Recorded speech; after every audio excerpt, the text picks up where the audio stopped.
Hey Toy Family, welcome to the Marsham Toy Hour, where we discuss anything and everything designer toys.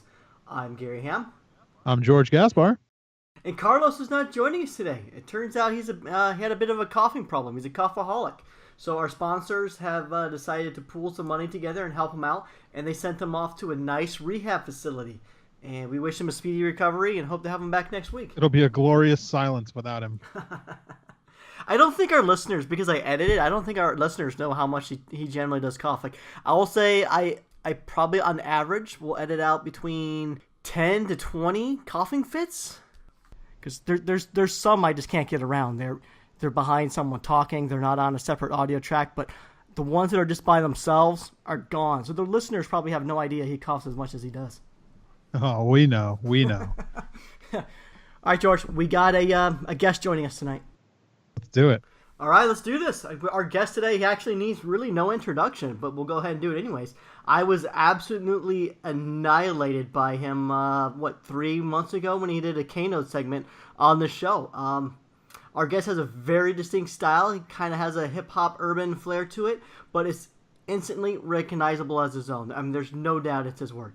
He's self-produced and contributed his own designs for companies like Kuso Vinyl, Kid Robot, Android, that's just to name a few. He's the king of queens who now resides in Burbank, California. Let's welcome kaNO. Welcome, kaNO. Yo, what's up, guys? What's going on, man? I don't think you and I have ever actually talked to one another before. No, I kind of don't want to meet you now. I just kind of want to have this weird kind of audio relationship. Well, don't worry. He doesn't go to any shows, so you'll never see him. Well, he's gonna be at 5 Points. I'm going to 5 Points. I knew you would be there, being a New York kid yourself. Yeah, George, you're not coming out? No, I don't have any plans for it right now. kaNO, you got a booth? Are you exhibiting, or are you just going to be there attending? I'll be exhibiting. I'll have some stuff for there, and it'll be a good time. Since Nice. New York Comic Con is like so expensive and too much of a commitment, this is gonna be like my East Coast representation. Very cool. I know the DTAs actually take place the Friday night before the convention starts, and if memory serves me well, you actually have a pretty good time at those events. Yeah, they're fun parties. I don't necessarily, I don't. The DTAs come with a lot of politics, of course, right? But Sure. it's a good party nonetheless. I just kind of, it's good seeing people and then going out to eat and just fun being back in New York. Yeah, I saw you at one of the DTA events several years back, and I swear it looked like you were pretty much the life of the party. Yeah, well, I know that like the next day I'm flying back to California and it's back to work, so it's like a mini vacation. Yeah, no, I hear you. Well, how about we just jump to our first segment, and then we'll get into talking back to kaNO. So, for in our listeners new to season 2, we have a segment we call Leaks and Sneak Peeks, and this is a segment where we talk every week about something that we might have seen on social media, or it could be a personal release or something like that that we just want to share with the listeners. So, kaNO being our guest, why don't you go first? Well, of course, I got some sneaks and what do you call it? Leaks? Leaks and Sneak Peeks. I think one time you said that sounded like something that goes on in the men's bathroom. Oh, right. So yeah, I'd have to put myself on blast for that. I have a couple of new things coming out. Me and Toy Cube, we have a 20-inch Dragon King that's coming out soon. I just approved the 3D model for that, and it's gonna be all vinyl. It's gonna be posable, just like the regular Dragon King. So I know fans of the toys they get really excited whenever I post that I'm working on that. So Sure. It is official and it will be coming out. That's awesome. You're going like reverse Ant-Man. You're going huge versus going minifigure. Oh yeah, well I don't know. I like doing my own thing. I've kind of always been that way. But Wait, you said, can we see a picture of that somewhere? You said. yeah, I've posted some of the CG like 3D model of it because since I don't know if Kaws is around anymore, but we're kind of like we had to rebuild it from scratch, just to have the 3D model. So I posted like a picture of the 3D model and stuff like that. Where'd you post? On Facebook? Instagram, bro. It's 2000. Aren't you kaNO Kid on Instagram? That's right. Where is it? How far down do I gotta scroll? Like a week or so. It's not the whole thing. It's just kind of like you'll see it. It's like gray. I'm on that picture right now. I don't see it. Put your glasses on. Oh, here it is. I gotta scroll down like a ways. A little bit, yeah. Fuck, you post a lot. That was 4 weeks ago. What are you talking about? There's one on March 5th that you just have to scroll down a little bit. All right. Are you going to be doing similar colorways to the smaller version, or are you going to do all new colorways? I'm not going to talk all of it, but damn. But yeah, I am very excited to do that. I'm trying to do a custom run of them, 4 of the regular 8-inch ones for 5 points, and that'll be fun if I could pull it off. Oh, that sounds awesome. Yeah, so that's my leak and sneak peek, and yeah. Okay, sounds good. How about you, George? Go next. You know, I got a mini rant first because I follow kaNO on Instagram and I haven't seen any of these pictures. Like, what are they showing me on Instagram? We need to get back to that. We need to get back to the original analytics that just show you in the time. I'm telling you, man, that fucking whatever it's called, the algorithm, the new algorithm thing is like crazy. Because I have to specifically look at the artists that I follow and go to their like profile page to see what they're posting. Because whatever I have that shows up in my feed, sometimes it's like 3 weeks old. Right. It's horrible. It's absolutely awful. It's bullcrap. This is crazy. Yeah. You see all that, you're missing out. So people, I know. Go to my Instagram account, like a bunch of shit, retweet, or whatever it is that you do. I don't think they call it tweeting on... Whatever, regram, repost, hashtag, kaNO rules. All right, well, I'm going to get to my leak and sneak peek now. Mine is also going to be about me a little bit. I have a piece coming up in the... it's a Rocketeer... It's a group art tribute show for Dave Stevens, the creator of the Rocketeer. Nice. And it's going to be over here in California, in Southern California, at Creature Features in Burbank. That's right up the block for me. Yeah, it is. You got to come out April 22nd, 6 to 9 p.m. I ain't got to do nothing. Well, it'd be nice to have you there if you feel like coming over. Oh, okay. That's a different story. So yeah, it's the 35th anniversary of the first appearance of Rocketeer when he was first in a comic book. Wow, cool. So it's that's a tribute to the creator of that, and it's gonna be awesome. I think there's like 50 artists in the show, so it's gonna be pretty big. Nice, very cool. And if you've never been to Creature Features in Burbank, it's a great shop to go into, and they've got a ton of it's mostly like movie type stuff. A lot of creatures from films, obviously, and things like that. It's a really cool shop. Yeah, they have screenings there also. When I drive by, I always see they have I guess they have like a little screening room in the back. Probably because I think that's probably the same room they use for the art shows and stuff. Oh, okay, gotcha. Yeah, it's a great little shop. So April 22nd, 6 to 9 p.m. All right, very cool. That's all you got? Yep. All right, well, I'm not going to talk about myself. I'm going to mention that Unbox shared via Instagram the pull of this ginormous leg for what looks like it looks like it's going to be the leg of a giant Paul Kaiju Mockbat. Have you guys seen this video? I did. I saw it. Yeah, it's pretty awesome. You kind of don't know what the hell they're taking out till they pull it. And it's about 30 seconds of them. Looks like they're just straining with the pliers, twisting the vinyl. It looks like there's 2 people trying to pull this thing out. And when it pops out, it looks like maybe a 14-inch yellow leg. And when we had Paul on the show, I asked him if he was going to be going big like James Groman did with the King Corpse or the Rotten Rex. And he hinted at that he's going huge, but I didn't know that he was going to be going this big. I would assume assembled. God, I'm going to assume if the leg is about 14 inches, the whole figure is going to be at least 36 inches tall. It looks massive. I thought that was cool to see just a kind of a sneak peek from Unbox on that. No other details. I don't know nothing else to share other than that. If you want to see a cool video, head over to Unbox on Instagram and check it out. Dude, it's like a baby being born. It's huge. I know, right? And I have another one. A friend of the show and creature maker Chris Reinack is set to be releasing a 50-page, single-sided and perforated coloring book. It's going to be 8.5 by 11 inches big. It's printed on 100-pound paper and has been tested to handle pencil, watercolor, crayon, all the stuffs. And the book is currently available for pre-order now for $18 at pindlewood.com. And it's estimated to ship the second week of May. And if you're going to 5 Points at the end of May, Chris will be there and have a booth, and you can pick it up there. That's all I got. That's an expensive fucking coloring book, but... No, dude, it's going to be worth it. That's a lot of pages. Self-produced. I understand it. It's not like going to Walmart and picking up a $3-5 comic book, but sure. But these adult comic books, they tend to be pretty spendy. Was it a comic book or a coloring book? Oh fuck, coloring book. Interesting. This is what I do. I screw things up all day long. But going back to the toy that Unbox was pulling, right? Like the leg. Yeah. It's crazy how long it took them to pull that one leg out. That's what I'm saying.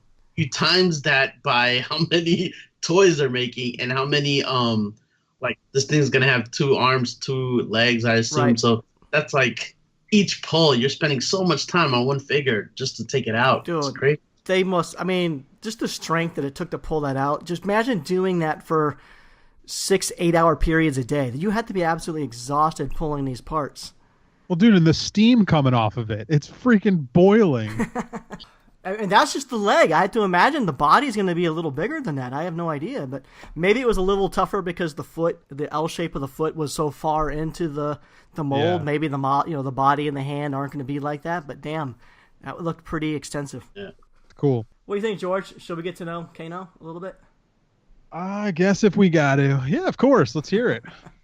Okay, kaNO, where were you born? I don't want to do all of that shit. Come on, man. No, all right, kaNO. So, like you said, you're no stranger to podcasts. You've done the podcasting tour, but what many people probably don't know is you're actually one of several hosts of technically probably the first toy podcast. You were a part of the You Heard show, and that was what, in 2011? Thanks, Gary. There was no such thing as Toy Break back then. No, that's a video cast. This was all. I'm going whatever. audio. We had an audio version. No, did you guys really? George, it's nice. I've only ever known the video one. Yeah. Yeah, no, I'm cock blocking. I don't care. Yeah, we started that real early, I guess, in the new kind of like how would you call it? Like, I guess in the new age of like all these podcasts, it's almost like a resurgence, right? Because Right. I used to listen to podcasts for a while and like nobody gave a shit about podcasts, right? And then in the last, and not just toy podcasts, like just podcasts in general, right? So yeah, I mean, that's something that me, Scat, Ritzy, and Shane started when all of us moved out here.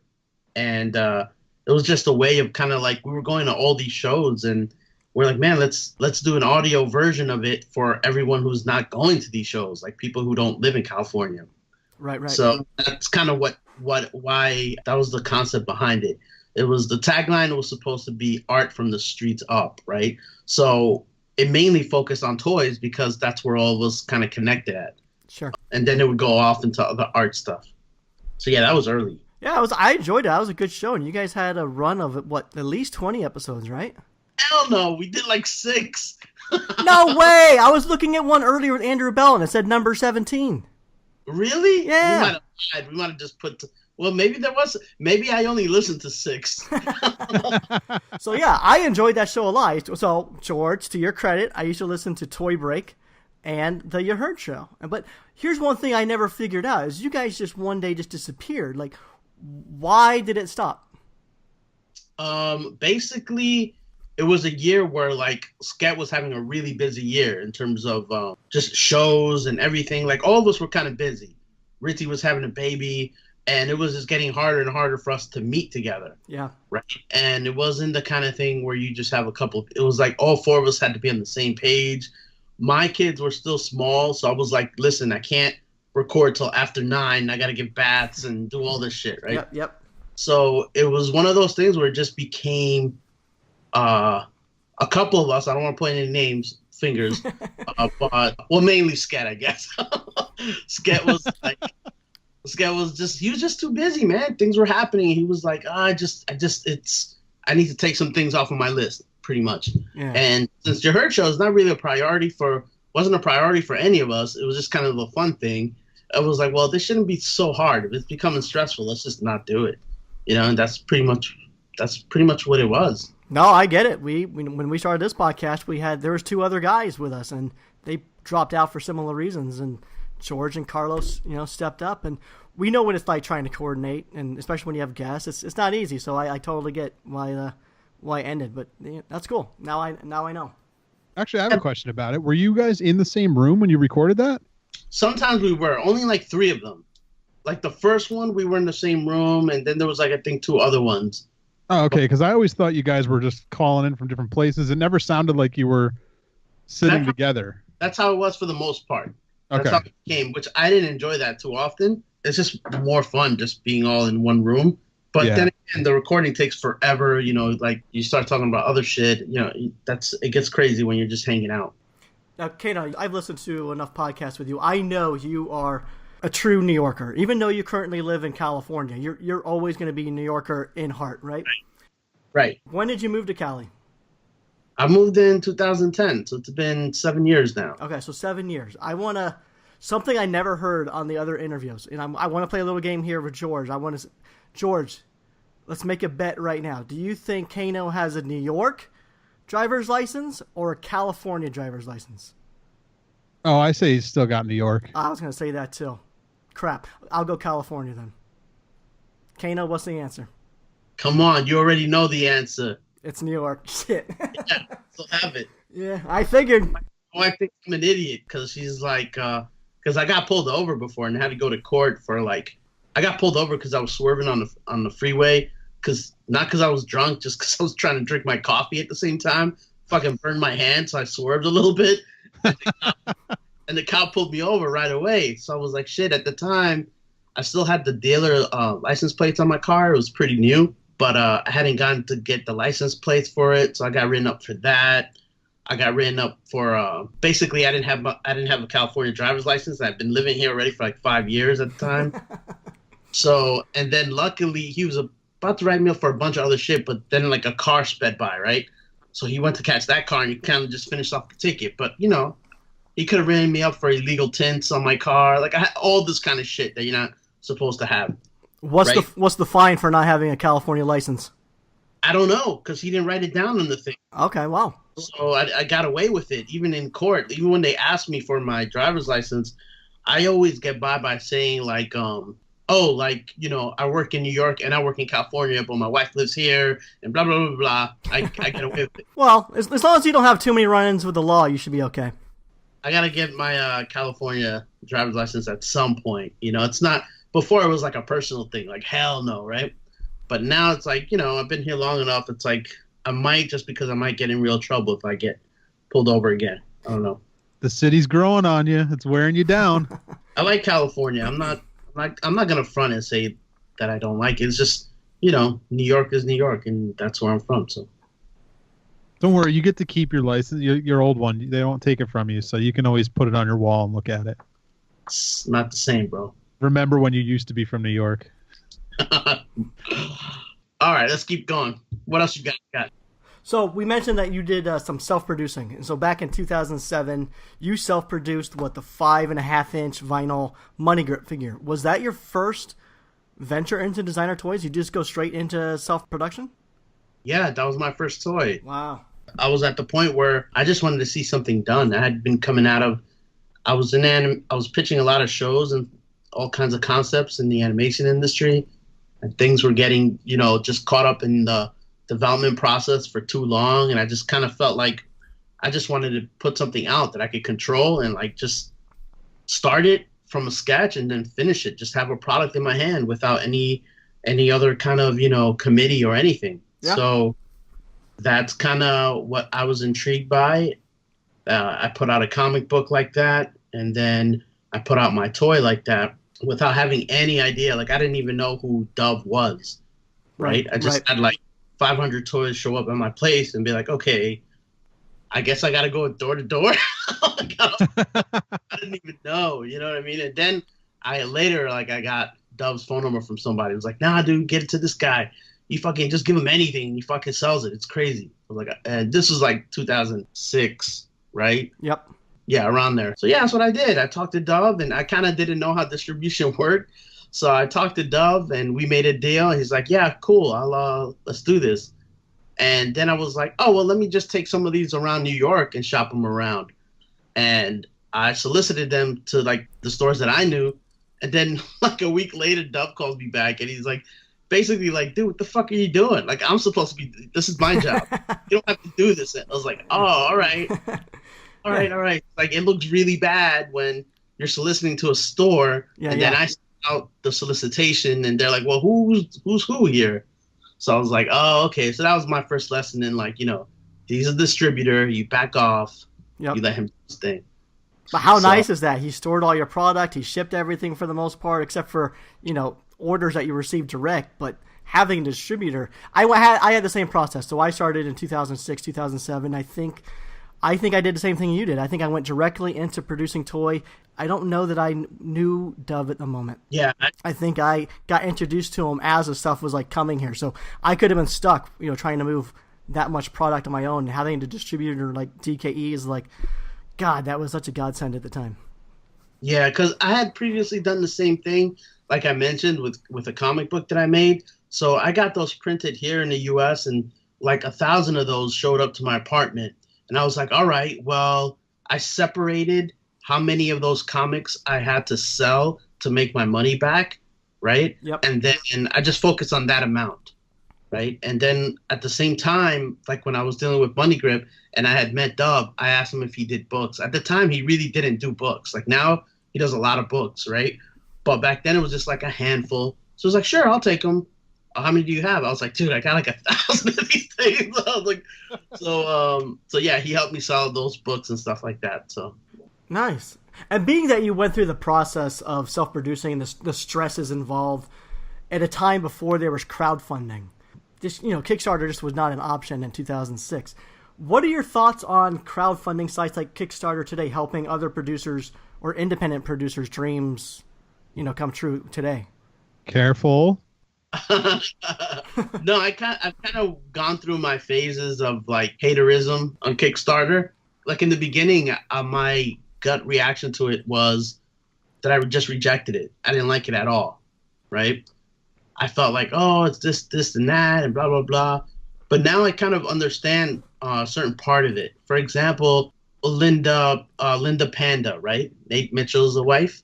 She does this book called Panda Sketches, I think it's called, Panda Doodles or whatever. She's been able to produce a high-quality, really good book, get it funded, and it goes to her fans directly.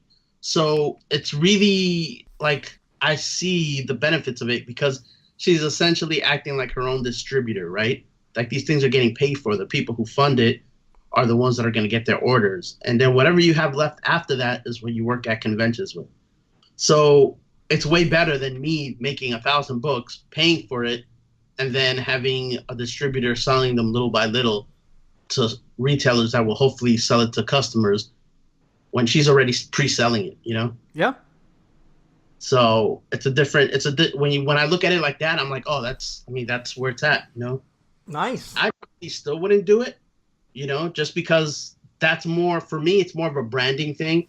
I like for the product to feel like it's a thing that I'm self-producing, that I like for when the book to drop or the toy to drop. I like to be in control of like the press and the leaking images and promoting it in a certain way instead of like everyone knowing about it months ago and then just waiting for the product. Yeah. So but that's a branding thing. That's me. I kind of want to, I want it to look cool. I want it to be fresh, right? But that's just that's a surface thing, Okay. Now, when you got into designer toys, saying like what you said, 2006, were you a collector at the time of designer toys? Not of designer toys specifically, but I would go to Toy Tokyo I worked down the block from Toy Tokyo at the time. All right. So whenever I was on my lunch break, I would go there.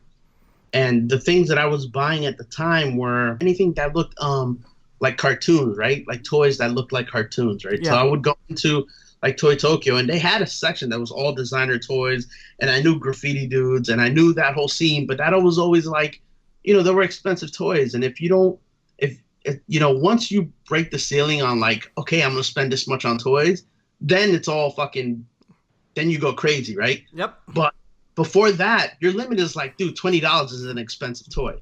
You're looking at like 15 or 20. If you're going to lunch and casually want to come back to work with a toy from a toy store, it's not a $200 toy. You know what I mean? So, right. So I used to go there. I used to go to Toy Tokyo, and I used to collect these Clerks in action figures. Steven Silver designed this cartoon that they did for the Clerks series. So they made these really cool in-action figures, I think they were called, and they look just like the cartoon, right? So I was a fan of that because I was into like maquettes at the time and stuff like that. So I was just buying those, and little by little, I just started seeing the other stuff, and I saw like the urban toy stuff. Of course, appealed to me because I always felt like my drawings looked like that already. The stuff I was drawing, so I was like, wow. So maybe there's like a scene in here where I could just jump in and do my thing, since it already kind of looks like my stuff anyway. Yeah. No, I would say your style fits perfectly in with the designer toys, and you just mentioned something right there. You called it urban toys too. Like when we first got into 2006, I would say that the term urban vinyl was synonymous, just equally used with designer toys. It's not the case today, but in 2006, urban vinyl was used just as equally. So I would think do you think the urban influence is still around in toys as much today as it was 2006? Maybe I'm not noticing it as much. Maybe it's just evolved into something I don't notice. But what are you saying? I don't think it's around at all. I feel like I'm the only dude. Me and a couple of people are the only ones doing it. It's kind of just like I feel like I'm maybe like third wave vinyl toy. You know what I mean? Like first wave would have to be like Kaws, Futura, like all those guys. Yeah. Recon, Stash. And then second wave, I think, would be like Sket, Mad, Huck, all those guys. Yep. And then in the little window after that, like I came like on the edge of that, like right towards the end of that era, and then some other stuff started afterwards. I feel like that brands, toy companies kind of just stepped away from the urban vinyl stuff, basically because they couldn't sell it. At the end of the day, that's what it comes down to, right? They stopped making fat caps because no one's buying them, because it's just not part of that culture anymore. Like the fans that are looking to get a dunny or a fat cap, they don't know these graffiti guys, and they don't know what this is from. Unless it's like Kaws that everyone knows now, they just don't know it, so they don't collect it, right? And then when it got from urban vinyl to designer toy, is kind of when they stopped making graffiti artist toys and started making more graphic designer toys, right? Right. And now your audience is graphic designers who have the expendable income for toys. Graffiti dudes aren't going to really buy your shit, man. They're going to try to support when they can, but for the majority, it's like, fat caps are sitting there, Well, that's good. You got the market cornered then. I mean, I'm lucky that I do have like a fan base, and if I put out a run of customs or bodega toys, that I can sell them, Yeah. But I can't be putting out toys all the time. Like that's also not what I want to do. I kind of want to build my art stuff bigger and then drop a toy every once in a while. Right. No, I totally get that. All right, I think that's a pretty good spot to kind of take a break and mention some of our sponsors. So thanks to our sponsors for sending Carlos off to rehab. But of course, that was just in jest. Carlos is fine. He just needed a break this week. But no, back to our sponsors. PrintsOnWood.com. If you've ever wanted to have your artwork or photography printed on beautiful sustainable wood, check out what Prints on Wood can offer you. They work with a wide range of artists, helping them print their limited edition fine art prints on wood, and they can do amazing stuff for you as well. So check them out. And as far as designer toys goes, we got 3D Retro. Check them out. They're in the Southern California area. They have a beautiful brick and mortar location, as well as an online store, 3dretro.com. And there's StrangeCatToys.com. Check them out. They can take care of all your designer toy needs. And be sure to use promo code MARSHAM at checkout to receive 10% off your order. All right, let's get back to the kaNO. The kaNO Kid. The kaNO. And being that you're East Coast, you originally started in New York, now you're West Coast. You've seen both coasts. I've heard that some people say that there's an East Coast and West Coast divide between the toy scene. I'm from Arizona. I don't see the East Coast, West Coast thing. I've always sort of seen it as a global thing. But being that you've been on the East Coast and West Coast, have you ever noticed a difference between artists, and toy designs coming from either region? I think the approach is a little different, right? When I was in New York, everything was about doing things for yourself. Like you're indie, you're this artist that's creating a brand, you're representing yourself. You're really trying to get things done by yourself, right? That's kind of how East Coast artists are. And then when I came to the West Coast, everything was about crewing up, like being in this crew or that crew or collectives and this and that. And I always felt like I wasn't a fan of that at all, because for me, whenever there's a collective or a crew, there's always a lot of weak links that are eating off of the strong ones. So I'm like, yeah, nah, I'm already doing my own thing. No thanks, right? So that's a big difference that I remember feeling when I first moved out here. But now it's crazy because there's so many New York people out here. So it's kind of, it feels sort of, I mean, like Buff Monster has been in New York for a while now. And like people are, it's weird. Just California people, Taro's been in New York for a while too. So it's like, it's almost like tag team. There's some LA people out there. There's some New York people out here. So it's kind of just feels like a big, kind of like a, I don't know. It's like a hybrid right now of each coast. Hybrid is a good way to describe it. It's like a coast swap. Okay, so current state of toys then. If you started noticing toys around 2004, 2005, started self-producing in 2006, that was a really high point of designer toys. And then, so we're, 11, 12 years later. What changes have you noticed, and what's your opinion on the current state of toys? All right, so I saw a big decline, like, say, I was like 2012, I think, or 13 was the first time I went to San Diego Comic-Con, and I noticed that there were more artists than collectors, and I was like, okay, this isn't good. You know what I mean? Like, there's this. It's weird. I hate to say this and sound like a dick, but when there was a certain sort of equity that came with being attached to the scene before, right? When it was like urban vinyl, it was like a cool thing to have on your resume. Like, for example, if you did a Dunny, it meant something. Like, it was kind of like cachet to help you propel like your art career into something else, right? You could parlay it into the gallery scene or something. But now it's just like everyone does it. So it kind of lost its impact on that side in terms of building a brand and building yourself up. So I feel like at a certain point when the scene started getting promoted as something that just anyone can do it, like anybody can do it. We can all be artists. Right.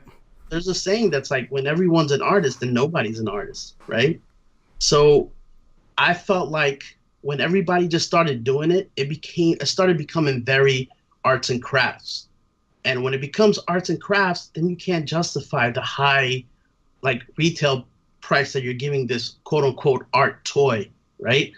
Now it's just like, what's the difference between this and Etsy? I felt like it lost like its value, when everybody was doing it, when everybody was getting, and I know he was doing his best job to do his blog, but when everybody's getting coverage on Spanky Stokes, people who shouldn't be getting that coverage, like, that kind of fucks up the scene in general.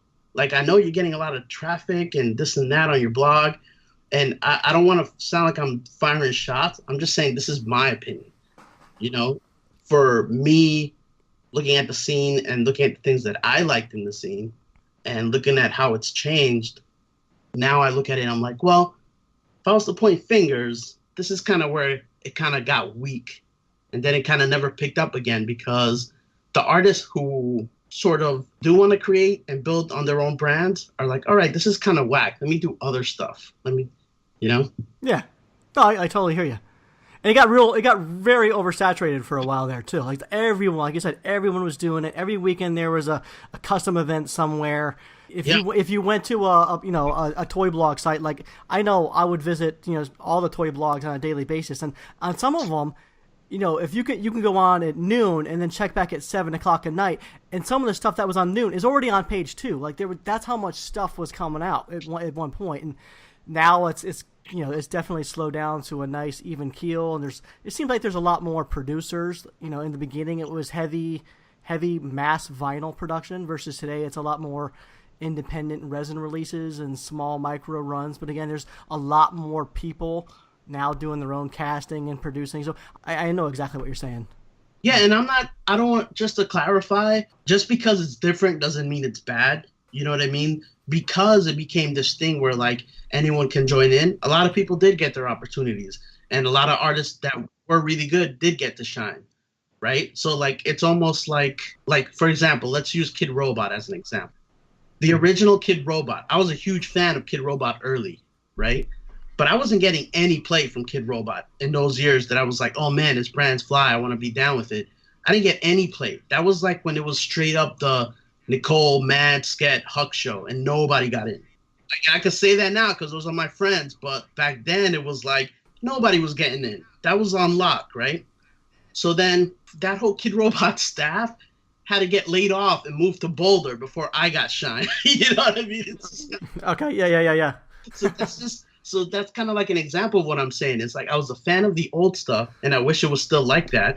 But then benefits of the new stuff is that I got a dunny through that new school of like people that were at Kid Robot that are no longer there anymore. But for example, like Galen, right? Galen was like, he didn't have any bias. He was just looking at the whole thing, like who's dope? Who do I want to work with? Sure. That's just kind of how it is. And now it's turned into something else where like someone else is at the head of that and making their decisions. And that's okay. That's like a new phase of that company. And it's like, all right, well, everything has its phase. And so I'm looking at the designer toy industry like that. You know, I'm like, I like it the way it was, but a lot of other new people are coming in, and some people do merit that attention and those pieces, and a lot of people don't, you know? So.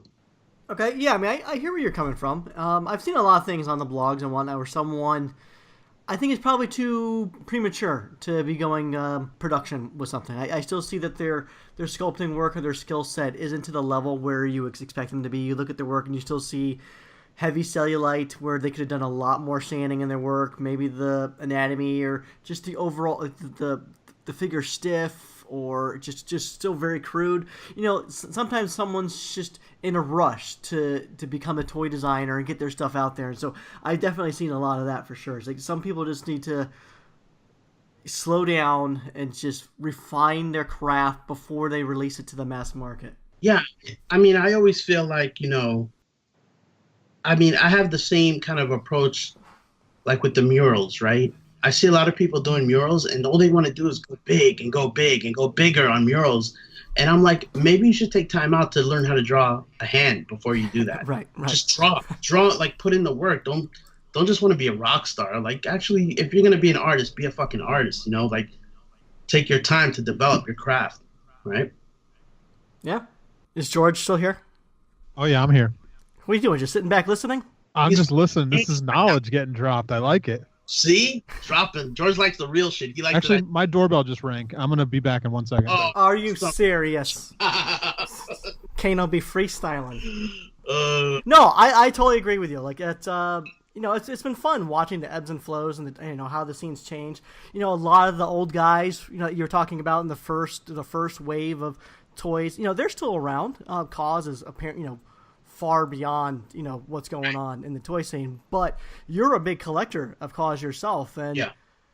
What is, okay, explain to me. I don't fully understand the Kaws hype phenomenon that's going on. Like, he can release anything. He could put, you know, X's on eyes on a piece of poop and everyone's gonna rush and buy it. Like, I think his stuff is very cool looking, but when you can just slap X's for eyes on just Snoopy alone, that's it. It's just he has an apparel line coming out, you know, with Snoopy on it, and his only contribution was just the X's for eyes. Like, to me, that doesn't make sense to me. I don't get why that would sell out. Explain the Kaws phenomenon to me, because to me it feels like it's mainly based on a licensed product. You know, even the main companion figure, you look at it, you see Mickey Mouse, and then, you know, with lengthened legs, but you can still see Mickey Mouse within the figure. And a lot of the other toys are the same way. So can you help explain, like, Kaws to me? Yeah. He was on TV. That's all you need to know. Once people see it on TV, people are going to buy that shit. Sorry, you can. When was he on TV? Was this for the Macy's Day Parade? That he did the MTV Award, and so that's all it takes. Huh? Yeah, once you're on TV, people will buy your shit forever. Like, people were already buying his shit before he was on TV. But yeah. let me break it. Let me see if I can break it down. Right. I would say it breaks down into two groups. Right. One group being the one that I'm in that collects Kaws stuff because I like Kaws's art. I like his career. I like what he represents as. And he's a New York guy. He's a New York guy. He's an animation guy. He was working in the studios when I first started interning in New York, so I would see him. So, like, I have like this weird kind of like crossing paths history with him. right? So if you've crossed paths with somebody and then you see this person blow up to like be a rock star in the thing that you're trying to do, it's inspiring to me, right? There's two ways you could take that. You could hate it or you could look at it as inspiration, right? So to me, I'm inspired by that, like his whole career, right? So I collect Kaws on that level. I can't afford his paintings, so I get the toys, right? But what's happened now is that if you're a Kaws fan or if you're into his work and into his paintings, you can't afford anything. So the minute something drops, the only time to get it is at retail. So it creates this frenzy amongst his fans. And those fans, half are his genuine fans, probably 30% of them are his genuine fans. And the rest of them are the kids that are like hype beast flipper kids, right? That's like an actual career / job right now that these kids have. It's the same kid you see lined up at Supreme. They know the value of everything. For example, a year or two ago, if you were looking for a Elsa Frozen dress, they're probably the ones that have it for like triple the price. It's the same person who has Kaws Jordans in their closet, you know? So Okay. it's like a whole hustle thing. Like kids don't have jobs at McDonald's anymore. When was the last time you saw a teenager working at those type of jobs? They're all making money like this because they make way more, right? So this is like, that's why they camp out at these things. So, But who are they selling it to? If you're saying all those kids are flipping it and that's the fan, like, they're selling it to collectors like me who can't camp out, who have a job, who are like, I really want it. I'm not fucking camping out because I make more money in that day working than standing out there. And yeah, I'll pay double the price. oh, okay.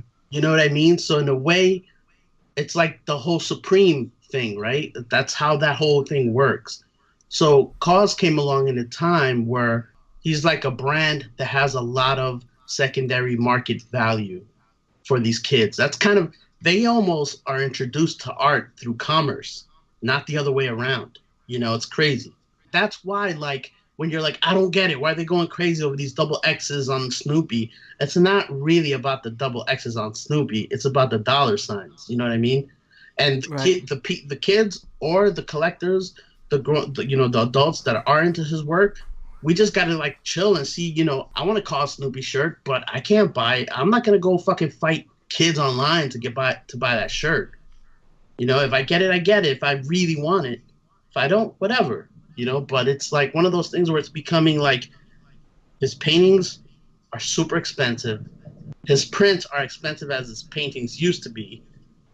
Toys that everybody wants are so expensive that he can put out open editions of smaller versions and they sell out immediately. So it's like, And those, even the open edition ones, are still running for $300 retail. yeah, Or $200. they're 200 retail because he knows, he's like, how do I get over with like, there's some, if he sells them for like $100, they're gonna sell $200 on eBay. So he's like, I might as well put them for 200. You know, he can get away with it. He kind of controls his own market. So I don't hate on the guy at all because as an artist, as someone who would want to add value to his stuff, like, yeah, you'd want to, everyone looks at him as like, shit, the guy who's actually doing it. He doesn't work on any projects that he doesn't want to. You know, Right. That's the ideal situation.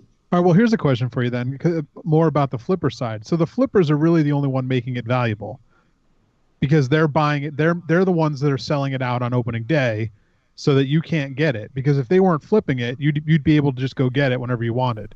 And then nobody else, and then nobody would want it. If it's readily available, nobody wants it. So why do people hate flippers so much? Because they're the only one making that thing valuable. You never hear the brand complain about the flipper. You hear the collectors. The brands don't mind it. I hear a ton of artists and people who have like who try to make their own stuff. People who are trying to be artists in the scene complain about flippers all the time. People try and like, we're going to write down the names of the flippers on eBay and we're going to blacklist you and things like that. And it's like, it's the dumbest thing I've ever heard because I, for one, I'm fine with flippers because I see their value, but I don't understand why so many people complain about flippers. There's a couple that also gets divided, right? Because I mean, there's also different categories for that, I guess, right? So flippers are essential to that whole hype scene. They are like kind of what drives it. Correct. You are correct on that, right? artists are fucking sensitive, dude. Like, fucking, So that's what it comes down to. Is there's too many fucking babies in this scene. there's fucking art, dude. I'm an artist. I can say this shit. If I sell a toy to you and you're like, can you sign it on the back of the figure? Can you sign it on the box? Can I take a picture with you and the toy? And then I see it on eBay with that picture of me next to you with the fucking toy. I'm gonna hate a little bit, not because you're getting double. What I'm just gonna hate that, like, you don't even give a fuck like who I am. You just got your catalog from WonderCon and it tells you all the exclusives, and that's all you're looking at. You don't give a fuck who I am. You know what I mean? Yeah. That, as an artist who prides himself on like, oh, you're buying my shit because you like my art, that's a fucking gut punch to you. And your defense mechanism is fuck these flippers, right? So that's kind of that's why that you hear artists saying that. It becomes a personal thing. He's like, but I gave you something and it should mean something. Like, come on. You know what I mean? Like, so that's just them taking it personally when it's really about business and they shouldn't even worry about it. pretty much, dude. Pretty much. Like, the truth is, the shit, I mean, that artists can't deal with sometimes. It's like, dude, when that interaction is done, when somebody gives you money and you give them the toy, that's it. They don't owe you shit. You know what I mean? Like, if they sell it for 3 times as much later, they still don't owe you a cut. Just next time, sell it for more. Yep. Yeah. No, I agree. Yeah. What you were saying before about, the flipper being essential, again, let's use Kid Robot as an example. They haven't sold anything out since they put stuff on pre-order. There's no hype for it anymore. Right. There's no lines for their shit. When people were complaining about all those flippers during like the 2005 or 6 Kid Robot days, that stuff was always selling out constantly because there was always people online. When those lines started getting smaller, that told you where the market was going because things aren't flipping as much on eBay anymore. Such and such artist, Dunny, that you bought 5 years ago isn't going up in market value because that artist isn't doing anything with his career. He's just fucking doing customs or whatever, and that's not going anywhere, so there's not a market demand for his stuff anymore because it's not worth twice the price. Yeah. So it's kind of how it breaks down with that.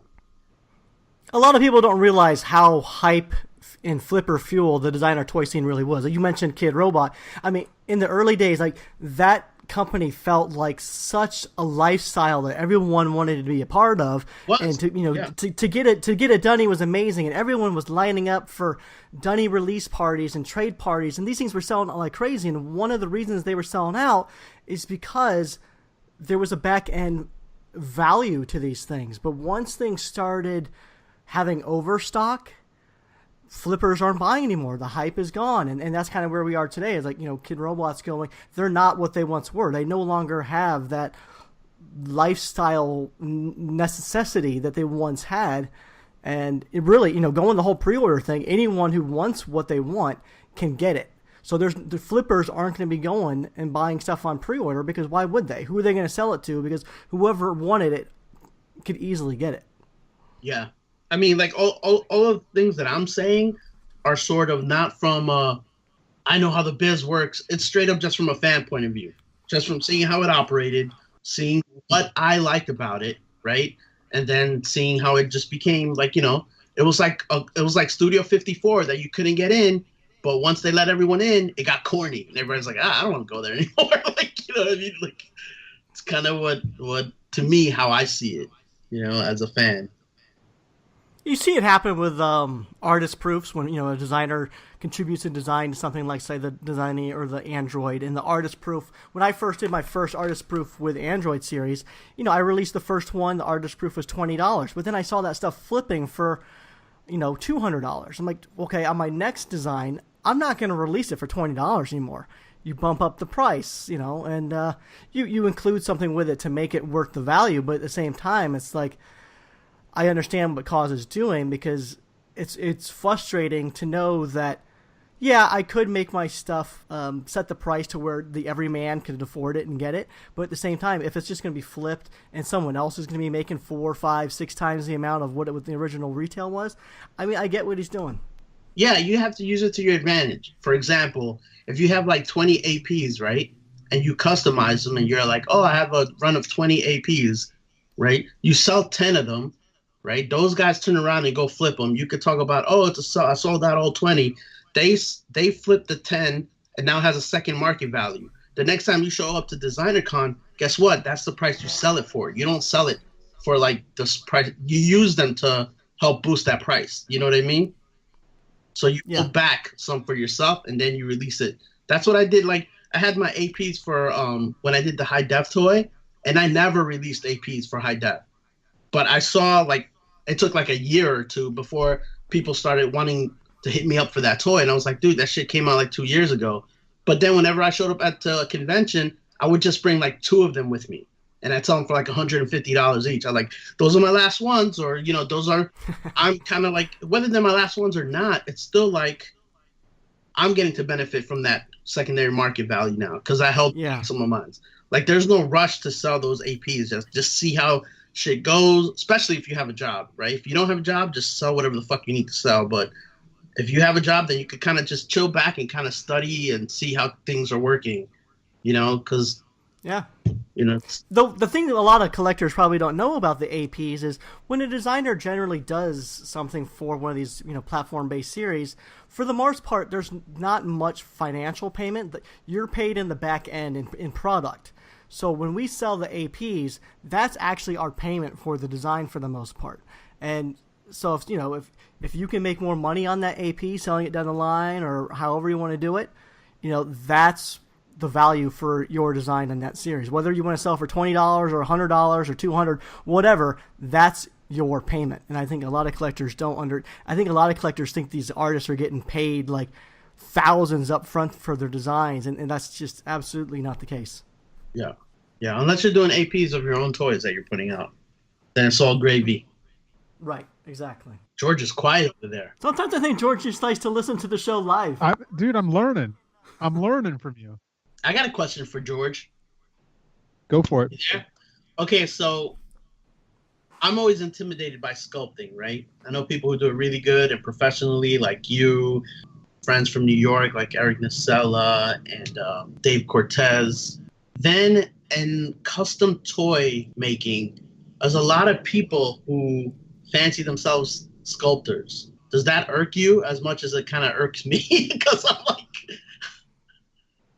I mean, I liken it more to like people who are like, there's a photographer and then there's someone who knows how to use Photoshop and then they call themselves photographers. Oh, okay. It's that kind of thing where it's like, I'm sure that there's a difference there, but like, I don't know. I think normally I would say yes, and I would go on a big rant about this, but it's a whole new me now. This is season 2. He's a new man. Oh shit! I say do whatever you want to do. I don't give a shit. Everyone's fucking stealing everything anyway. Like, whatever.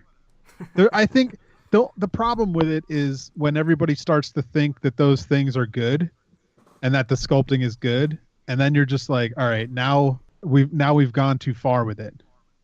You know, like someone looks at an amateur sculpt, and they start thinking like what you're saying, where everything's on Spanky Stokes, and it's like, it's being praised as this awesome piece, and you just look at it and you're like, this person doesn't know anatomy, this person doesn't know how to finish a sculpture, this person doesn't know, you know, anything about making something, and here they are getting praised, and it's just like, don't get me going on a rant. Come on, what are you doing? Keep going, kaNO. Yes, it irks me as much as it irks you, I would imagine. Yeah. So kaNO, I think our listeners have got a dose of what you're about. So besides being a great designer and sometimes occasional customizer, you have built a strong reputation for speaking your mind.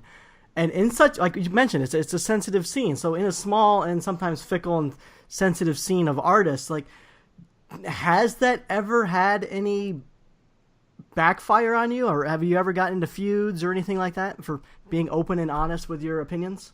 No, not really, but I'm pretty sure there's people who don't like me for it. You know, that I'm pretty sure that I'm pretty sure someone's talking shit behind my back, you know. But it's usually me. But you know, I'm just, you know, I keep it real, man. I'm gonna tell it how it is, and even if that's, you know, something, even if I'm talking about artists, I'm an artist, so I know how sensitive people feel. Like I've been put on both sides, you know. I've submitted designs, they haven't gotten picked. I've haven't been in this show. I've tried to get into this gallery. I know the roller coaster of emotions that goes with that, but then, I'm past all that, and I can look back at it and be like, okay, well, that's this and that, no,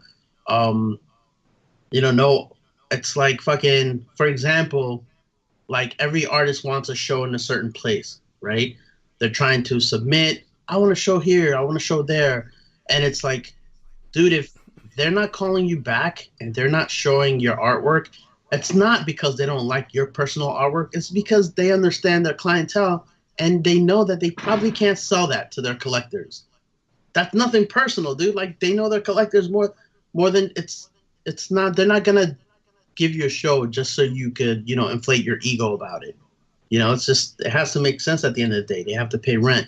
So when you look at things like that, it's like, okay, or your shit's weak.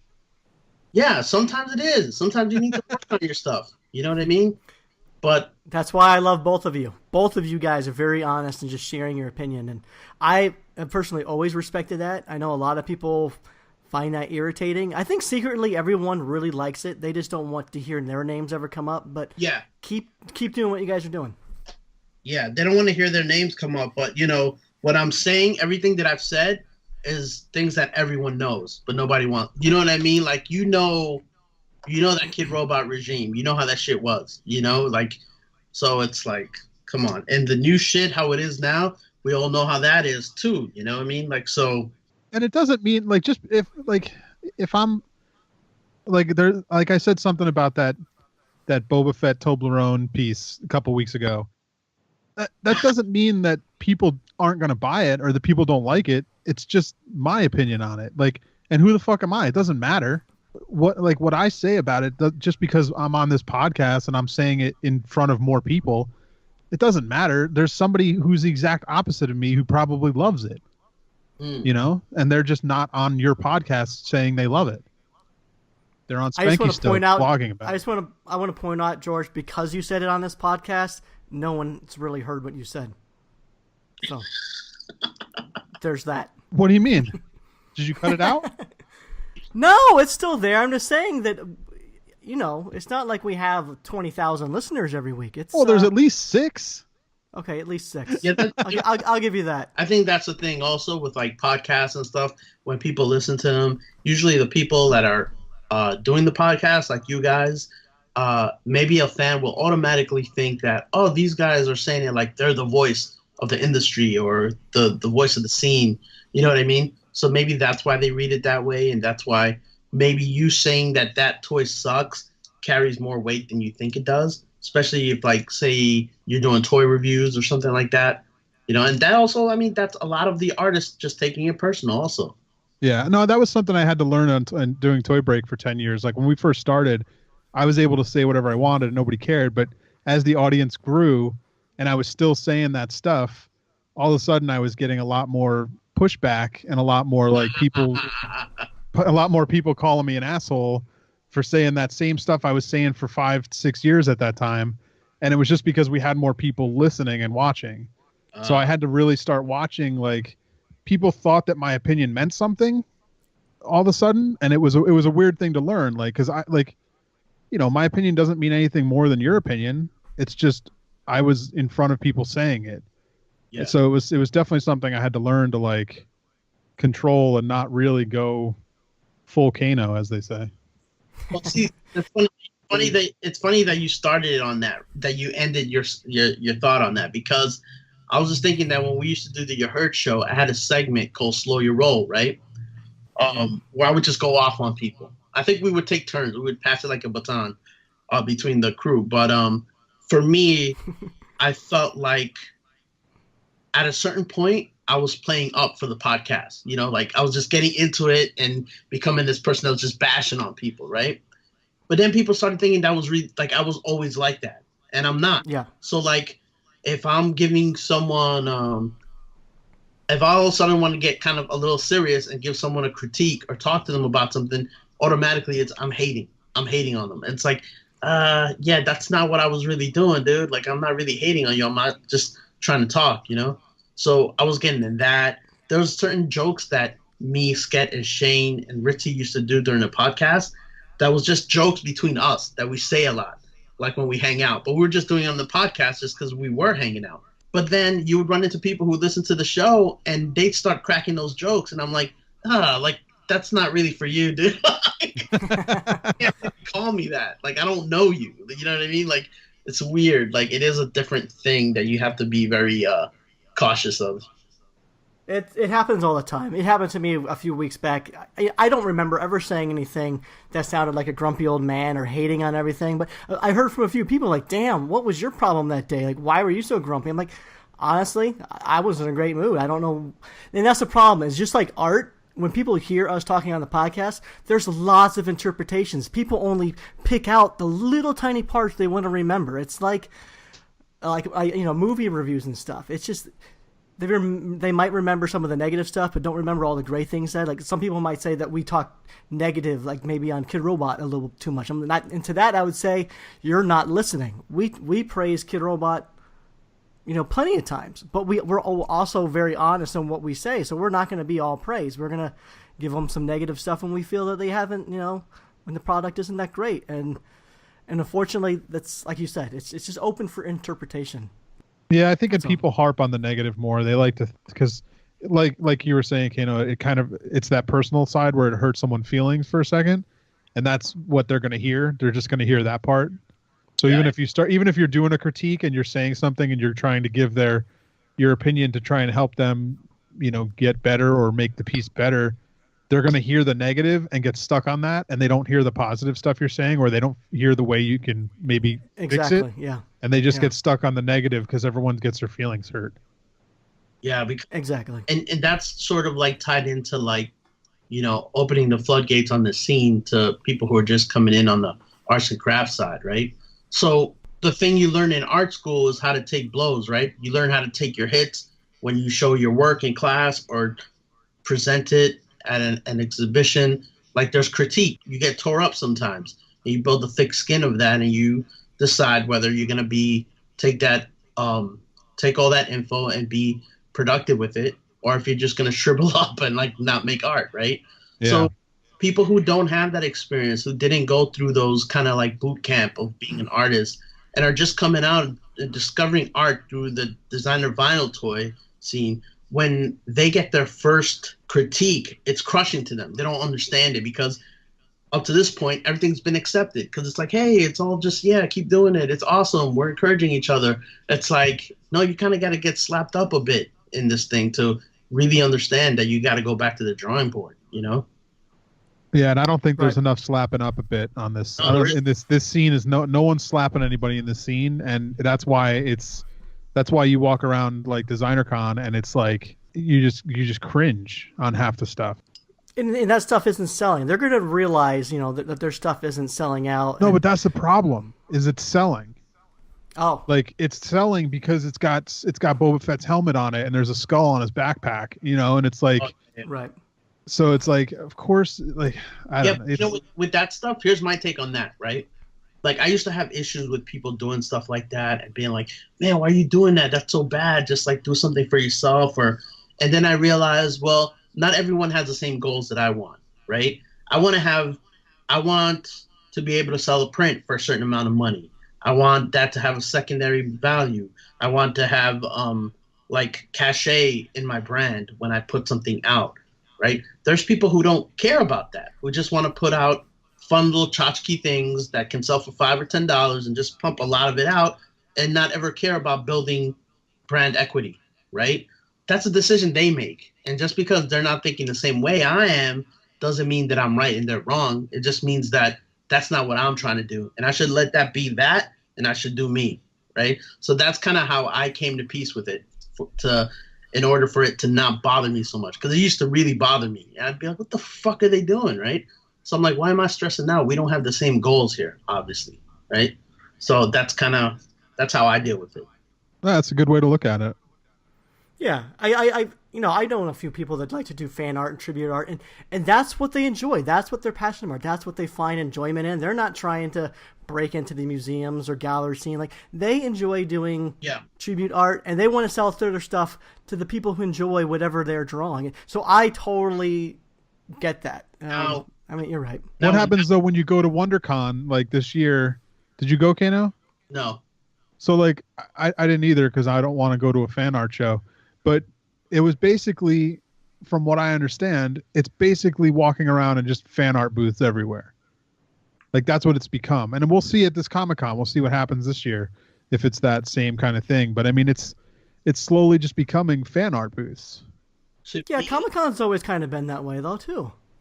To me, I look at that and I automatically think of the people who post on Facebook talking about not getting offered a lot of money for what they do, getting paid a little bit. Like, you know, people always complain about a client is offering them shit and they want them to do this, this, and that.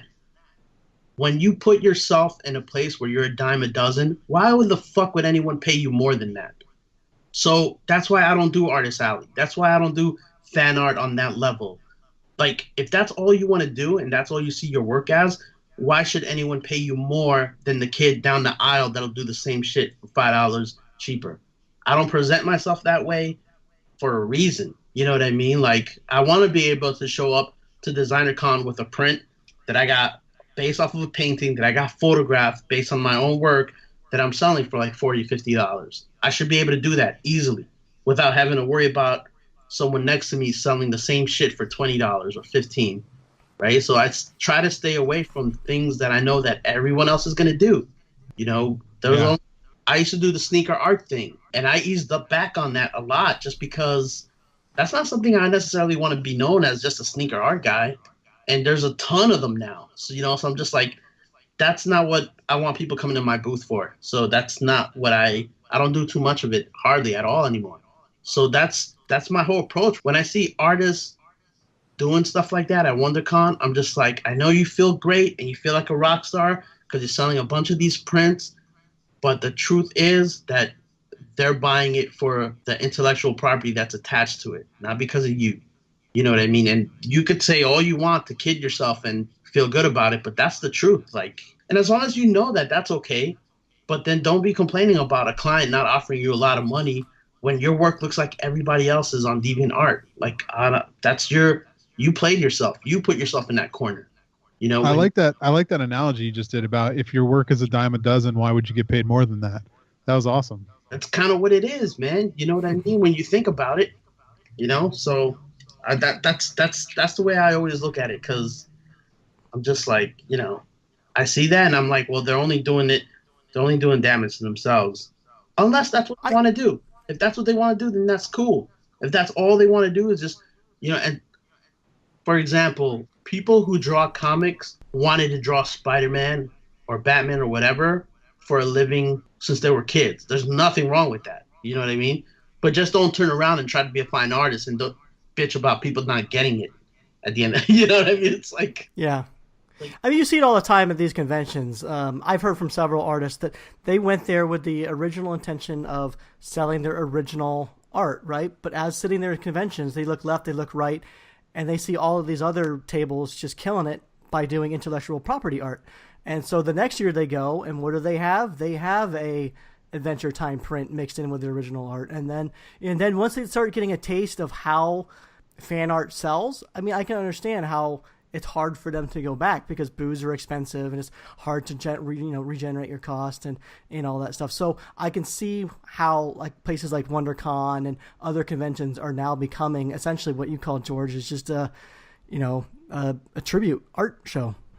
So what do we do to educate the fans out there to not buy, or not that they don't have to buy it, but like to maybe give the independent stuff that's like something that's original, give it a shot? Like, how do you get people to give that stuff a shot? I think you don't, whether they're into it or not. It's like, yeah, well, I think it kind of falls into the artist's hand, right? I'm not saying that you shouldn't have any intellectual property, but you can play it smart. You can drop a piece every once in a while just to get people's eyes on you, right? Every once in a while, do a Batman drawing on your Instagram. #Batman. You're going to get more eyes on your stuff, and then people are going to look through your feed and stick around. If you have good quality of stuff, of work, people will come back to check out what else you have, right?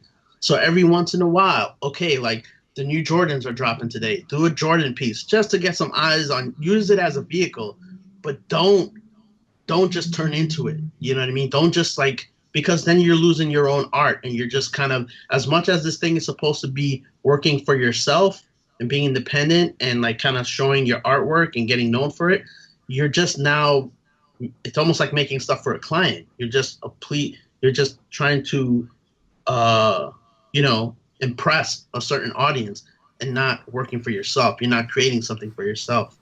So I don't see anything wrong with using it as a vehicle, but just, and I know it's fucking tempting because everyone loves selling shit. It feels great on your ego, on your pockets, and everything. You feel like you're killing it, right? So at some point, you have to make the decision whether it's like, well, I know I can make money doing that, right? Or do I stick it out with my own stuff? And if you don't give a shit about sticking out with your own stuff, then nobody else should. You know what I mean? So, like, that's a choice you have to make, right? So even if it's slow money, the other stuff is like fool's gold. People are going to buy it, but is it really for the right reasons? So it's a choice that the artist has to make. If the artist plays it smart in their booth, they'll have a couple of pieces just to kind of like garnish their own artwork, and people check that stuff out, and then like, oh, there's a print rack. Let me flip through it. I see something else I like, I like that. Garnish. Yeah. I like it. kaNO, so you mentioned that you used to do sneaker art, and I've never been a sneakerhead, and I've never understood that side of collecting. So when you paint on a shoe, is that shoe in... I don't paint on shoes. No. But say someone like Security or, some other artists that actually are painting on shoes today. Is that sneaker meant to be just be put on a shelf, or is it meant to be worn? I think originally it used to be just meant to be looked at, but now I think that scene has gotten so sophisticated. I think everything that he paints can be worn, Yeah. When you walk in a shoe and whatnot, does the acrylic or cell vinyl, whatever medium people are using to paint, does it stretch with the shoe as it kind of like the new stuff? That scene is so sophisticated that they have their own paints now, and the paints are actually coated like the sneaker colors. So there's like this whole paint system. If you go to like some art stores, have it even now. Like there's an art store here in Glendale around my way called Swain's, and they have a whole section of just sneaker art paint. And I would have never discovered that if I wasn't like, went into like one of those YouTube rabbit holes of like sneaker painting, right? Wow. Yeah, and I was just Swain's is the shit, man. That place rules. Yeah, they're always stocked with like everything you need. So, but whatever. This Swain's not paying me right now. So, but yeah. So that sneaker scene, I never really got into it. Painting sneakers. If I did, it would probably just be for myself. But it's so interesting because it's sophisticated in the tools now. That scene, right? But it's also like, so say you should probably have asked Security all these questions, but. Like whenever I see him post something and he's like, all right, it's dropping this day, only limited to 20 pairs. I'm always thinking like, wait, did he already paint 20 pairs? I know, ridiculous. I don't know the size. Like, does he start painting once everybody orders and puts in their size? Then he orders the sneakers and starts painting. It's like a whole new thing to me. I'm like, whoa. Yeah, I never understood it. I never knew what the intention was. I've always assumed it's just something you buy and you put on a shelf, but I don't know, to me, why buy a sneaker if you can never wear it? I don't know. No, I think those you could wear, but there's a lot of sneakers you wouldn't wear. Like those new Kaws Jordan sneakers that came out. Those are, people want $2,500 for them now. You don't wear those. You just put them in a box and you sell them later, I guess. Yeah. We should have Kevin on. He's a sneakerhead. He's a sneaker flipper guy. Yeah. All that shit. Yep. He'll know all about the sneaker world. And he knows a little bit about the toy flipping world. Yeah, we can have a flip. You want to have a flipper on? Let's have a flipper on one week. Let's do it. You should. I mean, man, flippers are just, whether people want to believe it or not, like flippers are essential to the collectible markets. Like they have to be there. They're the ones that buy most of the product and resell it to the people who couldn't get it. Like Funko. One reason Funko is so extremely popular is, they do an amazing job at managing their collectability. Like Funko Pops, yeah, okay, people are buying into the IP, but then you see people going to conventions and they're just waiting in line for hours and they're buying everything they see there because they know that there's a back-end market for it. And plus they look better that way. Yeah, it's something that most do look pretty good in boxes. They kind of, do you feel like they took a lot of the air out of like the collectors that the rest of the scene might have gotten in the designer toy scene? I personally don't think Funko's had any effect. Hmm. I think I see them completely separate. I mean, I understand they're a cheaper item, and a lot of people want to blame Funko for the decline of designer toys, but I just don't see how the two worlds relate. They're not designer. They're not, the artists aren't getting credit. They're doing licensed products. I can understand maybe it would affect us if only all these designer toy companies were only doing licensed brands, and how could you compete a mini series if, Funko's doing $8, but I just don't see it. I see people blaming Funko, but I don't think Funko's to blame at all. I just don't think the audience would buy designer toys. There's that crowd at Comic-Con, if they just turned around from the line that they're waiting in and looked over behind them and saw all of our stuff, none of them would buy this stuff. It's just they're not there for designer toys. Those lines go through our aisles at it used to. Yeah, no, they still do. I mean, those people wait at my booth, like pretend like they're talking to me, like they give a shit, just so that they can be first in line at Funko. It's like they don't care about designer stuff. They don't care about the stuff we're making over in that area. Yeah, it's just a different audience. Well, kaNO, we're an hour 20 in. How about we hit up some lightning round questions for you? Do it. All right. What was your favorite childhood toy? That might have been Voltron is coming to mind. I think that's the toy that I begged my mother for, and I actually got. So yeah, Voltron, the die-cast line, bought one. And then the toy that I never got that I really wanted was the Inspector Gadget toy. I think it was 10 inches tall, but it had all these cool accessories to it. But yeah. All right. What was your first designer toy purchase? My first designer toy purchase, I have it right here, actually. It wasn't a purchase. It was a gift on my birthday, and it was, what is it? It's called the Babe Cub. Kubrick put it out. It was it's like a little hip-hop dude. I never took it out of the box, but it's a Medicom toy. Okay, it's not ringing a bell. I'll have to look it up. Yeah, look up Babe, Babekub, and it's a series of 6 or 7 figures that kind of look like Playmobil. Oh, see, I like it then if it looks like Playmobil. Yeah, they're really cool. So I was given that to me as a gift. First toy I actually bought though, I think was a Mattel toy. It's a model, right? Nah, it's a Mattel. I know everyone still says Mattel. I think it's better as a Mattel. No model. Trying to get fancy. What toy would you say is most prominently displayed in your house? In my house.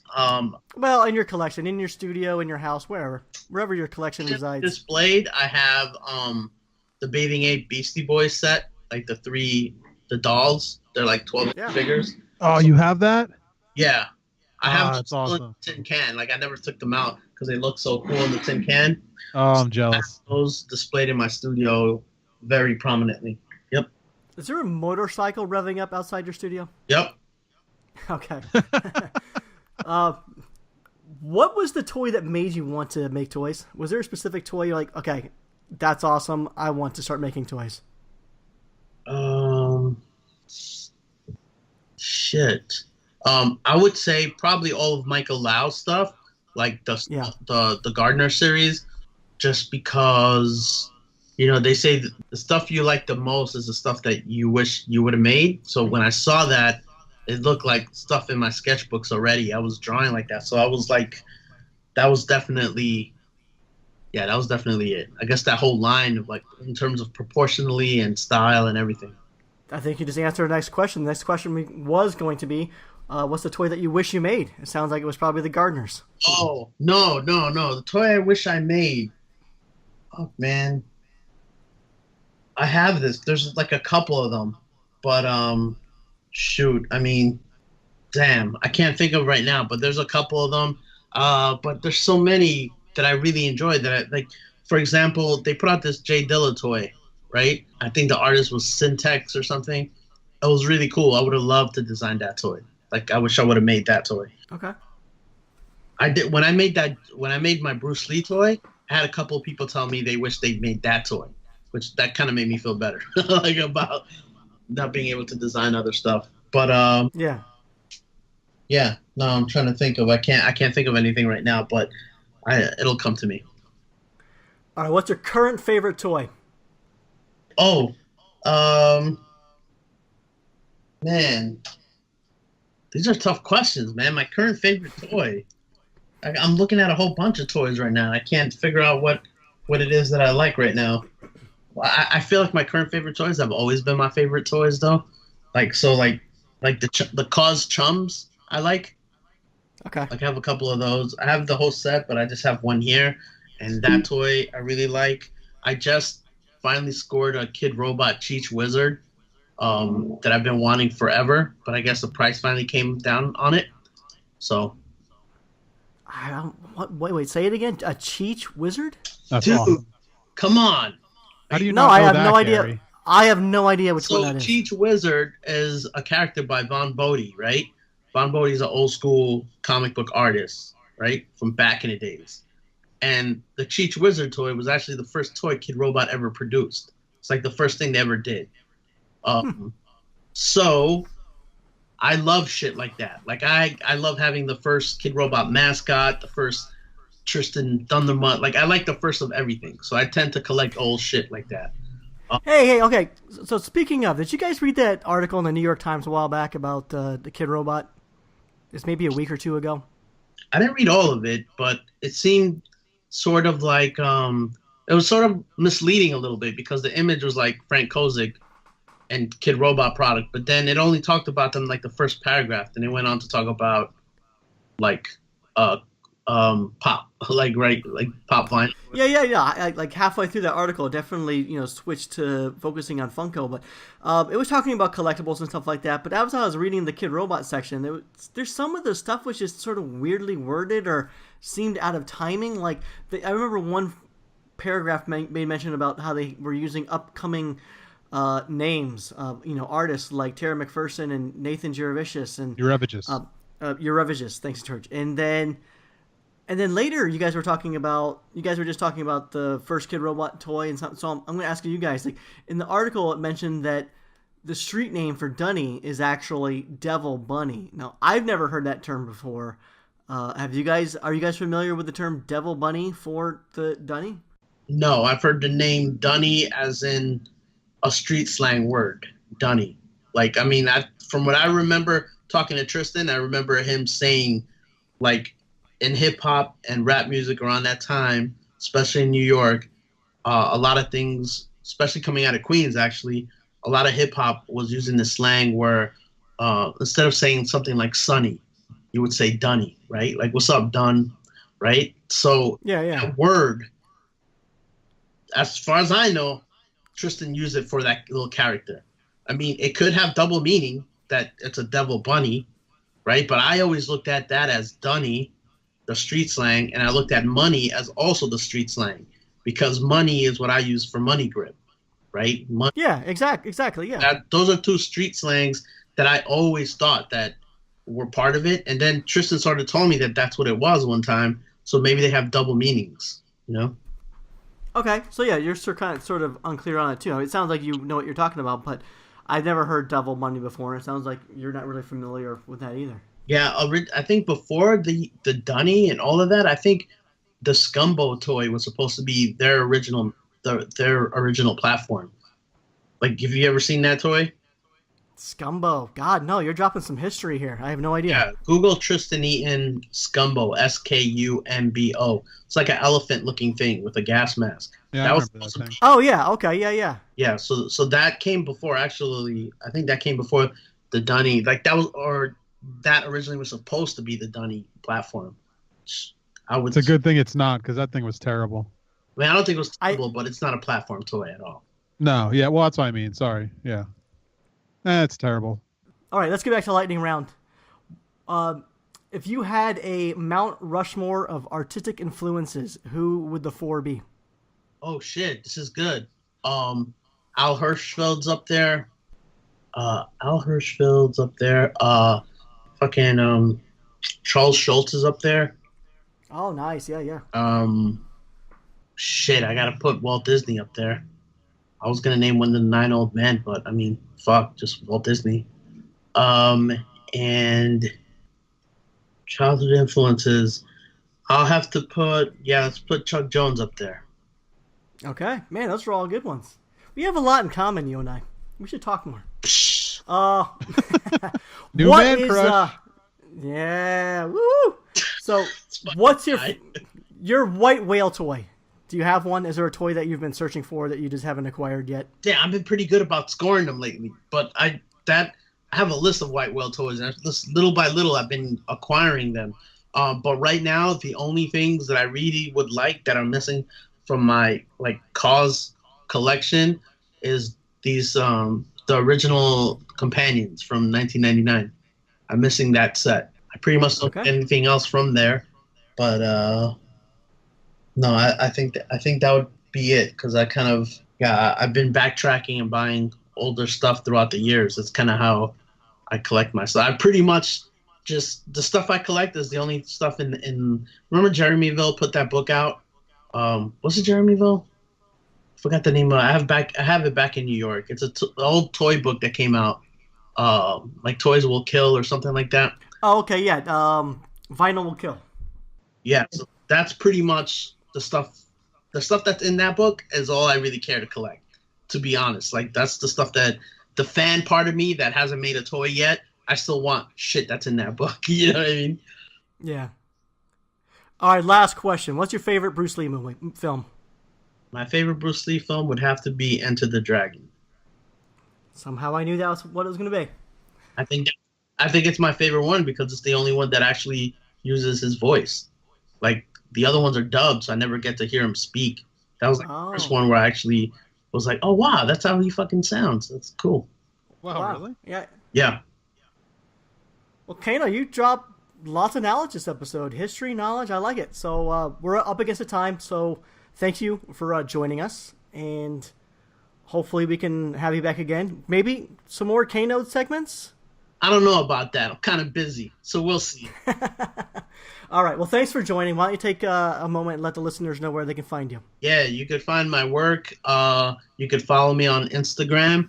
That's at kaNO Kid. On Twitter, I'm kaNO, and my website is kanokid.com. Okay, George. At Double G Toys on Instagram and at George Gaspar on Twitter. Double Gates right. Toys. Take it easy. Settle down. This is not Brokeback Mountain. I'm Gary Ham. You can find me at superham.com or Gary Ham on Instagram. This has been the Marsham Toy Hour. We'll be back next week. Not because we have to, because we want to. Until our next transmission, we're signing off. Bye. Peace.